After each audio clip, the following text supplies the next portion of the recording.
తండ్రి కూతుళ్ళ బంధంపై విషయం సోషల్ మీడియాలో విపరీతంగా పేటరేగిపోతున్నారు. ఇష్టం వచ్చినటువంటి పవిత్ర బంధాన్ని కూడా చిల్లరగా వెకిలిగా ఒక డర్టీ మైండ్స్ తోటి ఇవాళ పేటరేగుతున్నటువంటి వ్యవహారం.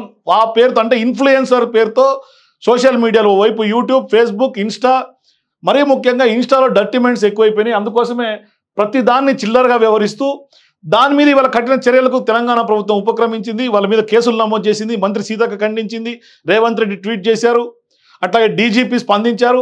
హీరోలు, ప్రముఖులు, తెలంగాణలో ఉన్నటువంటి రాజకీయ అట్లాగే సినిమా ప్రముఖులు కూడా స్పందిస్తున్నారు ఆ వ్యవహారం పైన. ఖచ్చితంగా అంటే తండ్రి కూతురు పైన కూడా లైంగికంగా ఆ కోణంలో చూస్తూ చిల్లర కామెంట్స్ చేస్తున్నటువంటి వ్యవహారాన్ని ఇవాళ ప్రభుత్వం ఖండిస్తోంది. కఠినమైనటువంటి చర్యలకు ఉపక్రమించింది.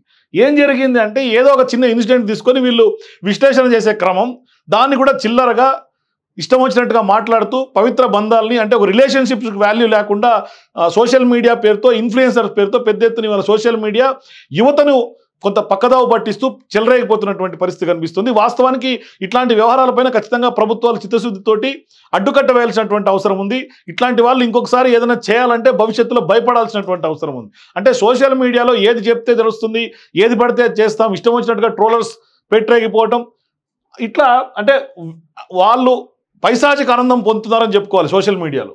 సో ఇప్పుడు లైంగిక కోణంలో చూస్తూ దారుణ వ్యాఖ్యలు. యూట్యూబర్ ప్రణీత్ హనుమంతు, మరో 4 నిర్వాకం, వారిపై కేసు నమోదు. తొలిత స్పందించినటువంటి హీరో సాయిధరం. ఎక్స్లో పోస్ట్తో 2 రాష్ట్రాల సీఎంల దృష్టికి స్పందించినటువంటి సీఎం రేవంత్. చర్యలకు ఆదేశం, కఠిన చర్యలు తప్పవు మంత్రి సీతక్క. అట్లాగే యూట్యూబర్ తీరుకు సమాజానికి హానికరం మండిపడ్డ సినీ రంగ ప్రముఖులు. ఇది నీచం, చర్యలు తీసుకోవాలంటూ ఖుష్బూ కూడా వ్యాఖ్యలు చేసింది. తప్పు చేశానంటూ ప్రణీత్ హనుమంతు క్షమాపణలతో వదిలిపెట్టకూడదు. ఇట్లాంటి ఇన్ఫ్లుయెన్సర్స్ని, రిలేషన్షిప్స్ని పూర్తిగా డర్టీ మైండెడ్తో ఇష్టం వచ్చినట్టుగా యువతను పక్కదారి పట్టిస్తున్నటువంటి ఇట్లాంటి యూట్యూబర్స్ పైన, సోషల్ మీడియా ఇన్ఫ్లుయెన్సర్స్ పైన కఠినటువంటి చర్యలు తీసుకోవాల్సినటువంటి అవసరం ఉంది. అందుకనే ఇవాళ రేవంత్ రెడ్డి డ్రగ్స్ విషయం కానీ యువత మొత్తం పక్కదారి పడుతున్నటువంటి అంశాల మీద చాలా సీరియస్గా ఉన్నారు ఈ ప్రభుత్వం. అందుకోసమే కేసులు నమోదు చేసినటువంటి పరిస్థితి కనిపిస్తుంది.